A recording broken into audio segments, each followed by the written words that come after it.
പത്തരമാറ്റിലെ ഒരു പുതുപുത്തൻ എപ്പിസോഡിൻ്റെ വിശേഷങ്ങളിലേക്ക് എല്ലാവർക്കും സ്വാഗതം.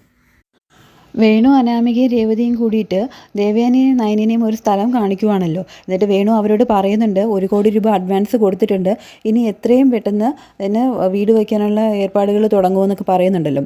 അന്നേരം തന്നെ നയന ദേവയാനിയോട് പറയുന്നുണ്ടായിരുന്നു, ഈ സ്ഥലം അവരുടേതല്ലെങ്കിൽ എത്രയും പെട്ടെന്ന് ഞാനും ആദർശേട്ടനും അത് കണ്ടുപിടിച്ചിരിക്കുമെന്നൊക്കെ പറയുന്നുണ്ട്.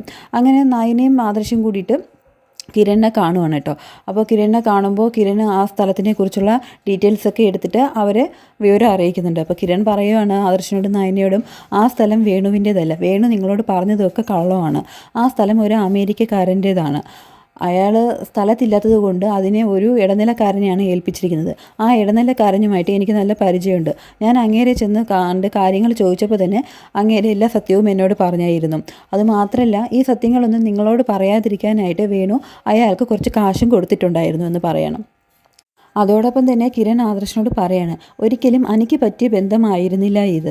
അനി ഇടയ്ക്ക് എന്നെ വിളിച്ചിരുന്നു, എന്നിട്ട് അവൻ്റെ സങ്കടങ്ങളൊക്കെ പറഞ്ഞു. അവൻ ഒരിക്കലും അനാമികയെ സ്നേഹിക്കാൻ കഴിയില്ലെന്നും അനാമികയുടെ സ്വഭാവം വളരെ മോശമാണെന്നും ഒക്കെ പറഞ്ഞിട്ട് അവൻ്റെ സങ്കടങ്ങൾ മുഴുവനും എന്നോട് പറഞ്ഞായിരുന്നു. അതുമാത്രമല്ല, അനി പറഞ്ഞതുപോലെ അവൾക്ക് പലരുമായിട്ടും ബന്ധമുണ്ട്. ഈ ഇടയ്ക്ക് ഞാനും കല്യാണിയും കൂടി പുറത്ത് പോയ സമയത്ത് അവൾ ഒരു ചെറുക്കനോടൊപ്പം ബൈക്കിൽ ഒട്ടിച്ചേർന്നിരുന്ന് പോകുന്നത് ഞാൻ കണ്ടായിരുന്നു. ഞാൻ കണ്ടത് പോട്ടെ, അവളുടെ ഭർത്താവല്ലേ അനി, അവൻ ഇത്തരം കാഴ്ചകൾ കാണുമ്പോൾ അത് താങ്ങാനുള്ള കരുത്തുണ്ടാവില്ല എന്നൊക്കെ പറയാണ് കേട്ടോ. അപ്പോൾ ആദർശ് പറയാണ്, അനിയുടെ കവിത എഴുത്താണ് ഇതിനെല്ലാം കാരണം. അവൻ ആ കവിത മാഗസീനിൽ പ്രസിദ്ധീകരിച്ചില്ലായിരുന്നെങ്കിൽ അവൾ അനിയെ ഇഷ്ടമാണെന്ന് പറഞ്ഞ് തറവാട്ടിലേക്ക് വരില്ലായിരുന്നു. അപ്പോൾ കിരൺ പറയുന്നുണ്ട്, എന്തായാലും കാശിന് വേണ്ടി മാത്രമാണ് ആ വേണുവും രേവതിയും കൂടിയിട്ട് അനാമികയെ അനന്തപുരിയിലേക്ക് പറഞ്ഞയച്ചത്, അല്ലാതെ അവൾക്ക് അനിക്കൊപ്പം ജീവിക്കണമെന്ന് യാതൊരു ആഗ്രഹവും ഇല്ല. അപ്പോൾ ആദർശ് പറയുന്നുണ്ട്, മുത്തശ്ശനും മുത്തശ്ശിയും എന്തായാലും അവർ തമ്മിൽ പിരിയാൻ സമ്മതിക്കത്തില്ല. അപ്പോൾ കിരൺ പറയാണ്, അങ്ങനെ പിരിയാൻ സമ്മതിക്കത്തില്ലെങ്കിൽ നിങ്ങളെല്ലാവരും കൂടിയിട്ട് അനാമികയുടെ സ്വഭാവം മാറ്റിയെടുക്കാൻ ശ്രമിക്കണം. ഇനിയിപ്പോൾ അങ്ങനെ മാറ്റിയെടുക്കാൻ ശ്രമിച്ചാൽ തന്നെ അവളുടെ അച്ഛനും അമ്മയും നല്ലതല്ലാത്തത് കൊണ്ട് അത് ഒരു പരിധി വരെ നടക്കാനും പോകുന്നില്ല എന്ന് പറയാണ് കേട്ടോ കിരൺ. അങ്ങനെ ഈ വിവരം ആദർശം നയനയും കൂടിയിട്ട് ദേവയാനിയെ അറിയിക്കുകയാണ് കേട്ടോ. എന്നാൽ ഇത് കേൾക്കുമ്പോൾ തന്നെ ദേവയാനിക്ക് വല്ലാതെ ദേഷ്യം വരുന്നുണ്ട്.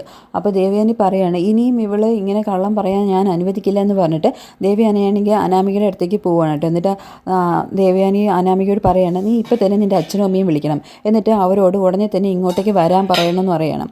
അപ്പോൾ അനാമിക ചോദിക്കുന്നുണ്ട്, അതെന്താ അപ്പച്ചി, എന്താ കാര്യം, പെട്ടെന്ന് അവരോട് ഇങ്ങോട്ട് വരണമെന്ന് പറയുകയാണെങ്കിൽ അതിലെന്തെങ്കിലും കാരണം കാണില്ലെന്ന് പറയുമ്പോൾ ദേവയാനി പറയണേ, കാരണമുണ്ട്, കാരണം ഉള്ളത് കൊണ്ട് തന്നെയാണ് ഞാൻ അവരോട് ഇങ്ങോട്ടേക്ക് വരാൻ പറഞ്ഞത്. പക്ഷെ അത് നിന്നോട് മാത്രമായിട്ട് പറഞ്ഞാൽ ശരിയാവില്ല, അവർ വരട്ടെ എന്നിട്ട് ഞാൻ പറയാം എന്ന് പറയാണ് കേട്ടോ. അങ്ങനെ അനാമികയാണെങ്കിൽ അവളുടെ അച്ഛനും അമ്മയും വിളിക്കുകയാണ്.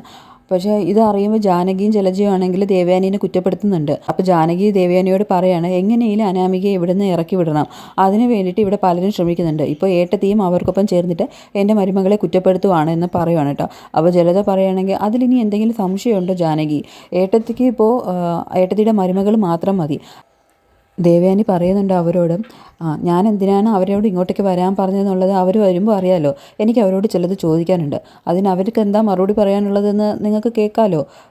അങ്ങനെ ദേവയാനിയാണെങ്കിൽ അവർ വന്നു കഴിയുമ്പോൾ അവരുടെ സ്ഥലത്തിനെ കുറിച്ചൊക്കെ ചോദിക്കുകയാണ്. പക്ഷേ വേണുവും രേവതിയും ആണെങ്കിൽ അത് ഒരു തരത്തിലും സമ്മതിച്ചു കൊടുക്കില്ല. അനാമിക അവിടെ നിന്ന് ഇറക്കി വിടാൻ വേണ്ടിയിട്ട് അവർ ഓരോരോ കള്ളക്കഥകൾ കെട്ടുവാണെന്നൊക്കെ പറഞ്ഞിട്ട് അവർ വല്ലാതെ ചൂടാവുന്നുണ്ട്. അത് മാത്രമല്ല, ആദർശ് ചെയ്ത കുറ്റമൊക്കെ അവർ വിളിച്ച് പറയുന്നുണ്ട് കേട്ടോ.